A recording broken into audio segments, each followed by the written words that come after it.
सुबह की पहली किरण के साथ जब सूरज की हल्की रोशनी जंगल पर पड़ती है, मोगली एक ऊंचे पेड़ की डाल पर बैठा होता है। उसकी आंखों में सोच होती है और उसके चारों ओर रंग बिरंगी चिड़िया चहचहा रही होती है। थोड़ी ही देर में बलू आता है और दोनों नदी किनारे मस्ती में नाचने लगते हैं। हर तरफ खुशियों की लहर दौड़ जाती है। मोगली बिना किसी चिंता के खिलखिलाकर हंसता है। दूसरी तरफ बगीरा घास में से चुपचाप निकलता है। उसकी गहरी हरी आंखें हमेशा की तरह सतर्क होती है।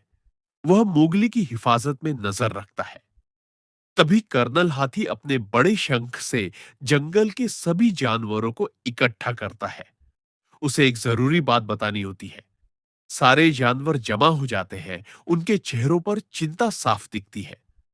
कर्नल हाथी बताता है कि एक इंसानी शिकारी जंगल में घुस आया है और उसका इरादा जंगल को जलाने का है। यह सुनकर हर कोई घबरा जाता है। रात को मोगली अकेला पेड़ पर बैठा होता है। चांद की रोशनी उसके चेहरे को शांत बनाती है। बकीरा उसके पास आता है और कहता है, मोगली, इस जंगल को तेरी जरूरत है। अगली सुबह मोगली, बलूका और बघीरा मिलकर जंगल की सुरक्षा के लिए सफर पर निकलते हैं। रास्ते में उन्हें चिक्की नाम का एक छोटा बंदर मिलता है जो झाड़ियों में फंसा होता है। मोगली उसे बचा लेता है। चिकी बताता है कि शेर खान जंगल के एक सुनसान कोने में छिपा हुआ है। मोगली उससे मिलने का फैसला करता है। गहरे जंगल में मोगली शेर खान को खोज निकालता है। वो तालाब के पास अंधेरे में बैठा होता है। मोगली उससे कहता है, जंगल को तेरी ताकत चाहिए, तुम बदल सकते हो। शेर खान पहले तो गुस्से में होता है, लेकिन मोगली की बातें उसके दिल तक पहुंचती है। धीरे धीरे वह मान जाता है और मोगली के साथ चल पड़ता है। उधर इंसानी शिकारी जंगल में आग लगा देता है। जानवरों में अफरा तफरी मच जाती है।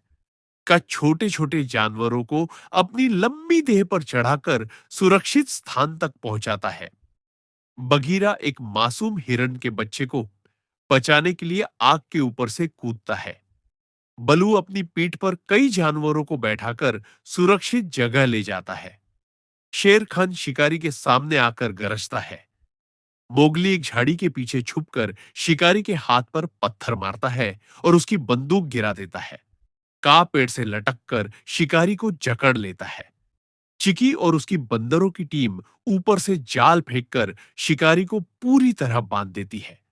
जंगल में बारिश होने लगती है और आग बुझ जाती है। कर्नल हाथी मोगली को जंगल का मेडल पहनाता है।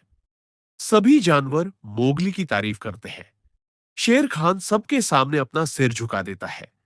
रात को सब दोस्त अलाव के चारों ओर बैठकर जीत का जश्न मनाते हैं।